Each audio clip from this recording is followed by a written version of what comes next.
What is our freedom of speech and how do we get it? Our freedom of speech is the right of free expression, is the spoken or written word and other forms of communication. This right is guaranteed by the First Amendment. What happens through when we go to school? Do we have the same sorts of rights regarding this freedom of speech? We decided to ask our own school principal and some of our peers about their thoughts on our freedom of speech in school and compared that to some Supreme Court cases. The court case of Tinker versus Des Moines involved students and the school. Students wore black armbands to silently protest the Vietnam War. The students who protested were suspended and the parents sued the school for violating their freedom of speech. The court favored for the school, saying the armbands could be a distraction. The students took their case to the U.S. Court of Appeals. Losing again, they took it to the Supreme Court on February 24, 1969, where they won 7-2, and the High Court said students don't shed their constitutional rights at the schoolhouse gates. How much speech do you think students have in schools? Okay. So as students, you certainly have free speech rights that are guaranteed to you in the Constitution. Just because you walk through that school door doesn't mean that you forfeit your rights. However, the Supreme Court, and I think justifiably so, has kind of set some guidance for schools in that it is different than normal citizens live because of the goal and mission of our schools, that those rights can be limited if it is proven to be a major disruption to the school day, or foreseeable that it would disrupt the educational process. So yes, you have rights, but yes, they can be limited. Next, we looked into the Supreme Court case of Hazelwood School District versus Coulmer of 1988, which dealt with student journalism and schools being allowed to censor school newspapers. 3 students, Kathy Coulmer, Leslie Smart, and Leanne Tippett, were all juniors attending Hazelwood High School in St. Louis, Missouri, who worked on their school newspaper.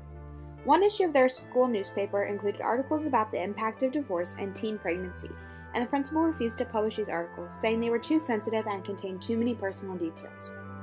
The girls then went to court with the case, claiming their First Amendment right to freedom of expression and speech was violated.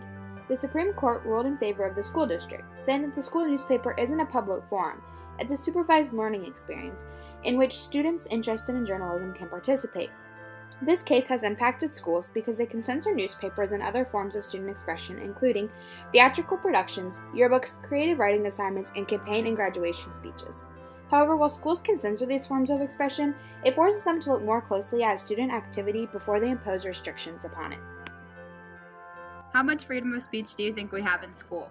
I think we can say basically whatever we want as long as we're not dropping F-bombs or cuss words wherever we're at, and as long as we're being appropriate, not really racist or derogatory or rude to people. I think we're allowed to say most of whatever we want to say.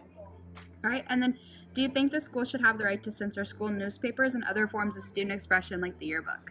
For the yearbook, I feel like they should be able to say have some things you want to put in there and not, because you don't want to look back in 20 years have your kids looking at some we HSE, FDR, or something really bad, because it's kind of embarrassing later in life to see that.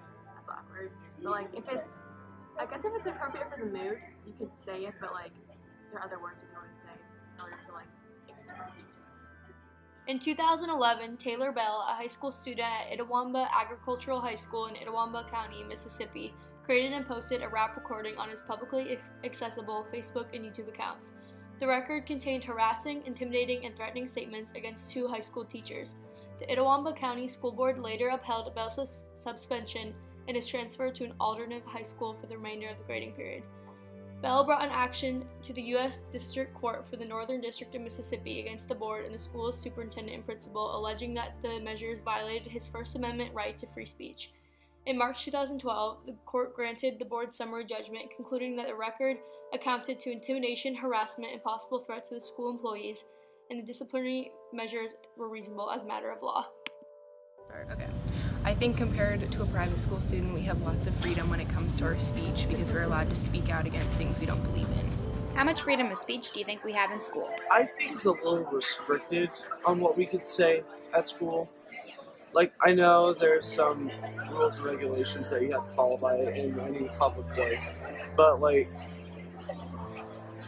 it kind of feels like they're taking away our freedom of speech whenever we're like not able to voice our opinions about like religion or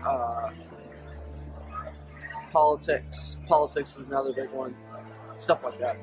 Okay, and to what extent do you think that schools should be able to regulate the art that gets put up in the halls? I think the art that gets put up in the hall, if it's like provocative, then it should be taken down. But if it's like, sure, some people might get offended by it, but it honestly doesn't bother me that much. To what extent do you think that schools should be able to regulate the art that gets put up in the halls? I feel like the school has the right to regulate pretty much all of the art that gets put in their halls, because I mean, the school does like own the stuff and it's their property, so they get to choose what they want to put up in halls.